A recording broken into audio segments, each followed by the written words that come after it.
બોટાદના સાળંગપુરમાં કષ્ટભંજન દેવ હનુમાનજી મંદિરે 3 માર્ચના રોજ ભવ્ય રંગોત્સવનું આયોજન કરવામાં આવશે. ગુજરાતના સૌથી મોટા હોળી ઉત્સવ તરીકે ઓળખાતા આ કાર્યક્રમમાં 51,000 કિલો ઓર્ગેનિક રંગોથી ભક્તો દાદા સંગે હોળી રમશે. આ દિવ્ય મહોત્સવની તૈયારીઓને હાલ આખરી ઓપ આપવામાં આવી રહ્યો છે.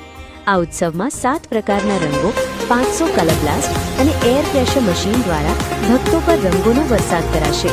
મંદિર પરિસરમાં 10,000 ફુગ્ગા, 100 રિબન બ્લાસ્ટ અને રંગીન ફાયરવર્ક્સ આકર્ષણનું કેન્દ્ર બનશે.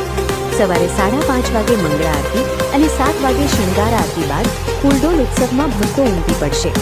નાસિક ઢોલના તાલે ભક્તો રાસની રમઝટ બોલાવશે અને હનુમાન ચાલીસાના પાઠ કરી ભક્તિના રંગે રંગાશે. દેશ વિદેશથી આવતા લાખો ભાવિકો માટે રહેવા અને ભોજનની તમામ વ્યવસ્થાઓ પૂર્ણ કરી દેવામાં આવી છે.